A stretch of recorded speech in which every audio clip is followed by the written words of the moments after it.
સુરત શહેરમાં છેલ્લા 25 દિવસ દરમિયાન વારંવાર સર્જાયેલી ખાડીપુરની વિકટ પરિસ્થિતિએ હજારો પરિવારોની કમર ભાંગી નાખી છે.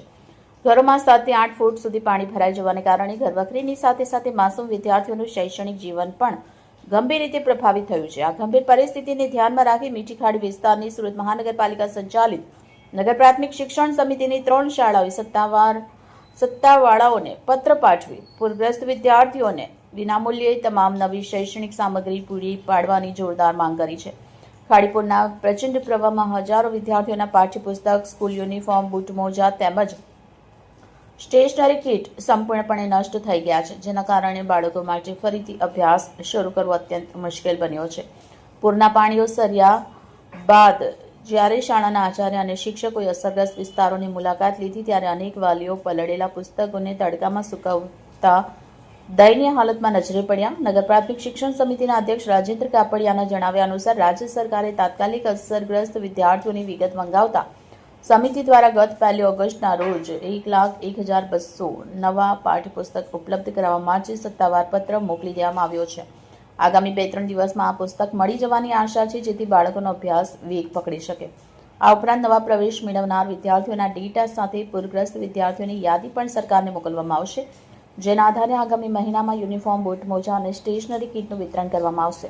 પ્રાથમિક અંદાજ મુજબ આશરે 7 થી 8 હજાર જેટલા વિદ્યાર્થીઓ આ પૂરની સીધી અસર હેઠળ આવ્યા છે. તંત્ર દ્વારા જો સમયસર સહાય પૂરી પાડવામાં આવે તો પૂરના કારણે અટકેલું હજારો વિદ્યાર્થીઓનું ભણતર ફરીથી પાટા પર આવી શકે.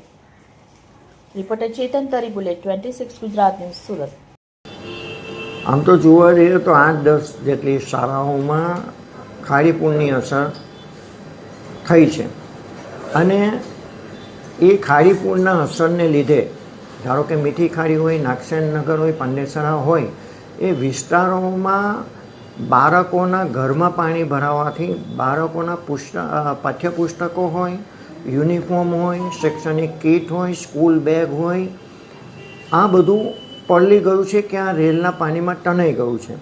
આના કારણે લગભગ ઘણી સ્કૂલો દ્વારા કેટલું નુકસાન થયું છે, કેટલા પુસ્તકો પલળી ગયા છે, એની વિગતો નગર પ્રાથમિક શિક્ષણ સમિતિને મોકલવામાં આવી છે. રાજ્ય સરકાર પણ આ બાબતમાં ચિંતિત હતી. એમને પણ નગર પ્રાથમિક શિક્ષણ સમિતિ પાસે આ નુકસાની શું થઈ છે તેની વિગતો મંગાવી હતી. પાઠ્યપુસ્તકો કેટલા જોઈએ છે એની વિગતો મંગાવી હતી અને નગર પ્રાથમિક શિક્ષણ સમિતિ દ્વારા તારીખ 1/7ના રોજ લગભગ 1,12,000 જેટલા પુસ્તકો જે અમુક ખાડી કિનારે સ્કૂલો હોવાથી પલળી ગયા છે, નુકસાન પામ્યા છે અને બીજા ઘટના પુસ્તકો રાજ્ય સરકારમાંથી માંગવામાં આવ્યા છે અને ટૂંક જ સમયમાં આ પુસ્તકો આવી જશે અને એનું વિતરણ કરીને અમે બાળકોની જે શિક્ષણની આ ખોટ પડી છે એને પૂરવાની કોશિશ કરીશું.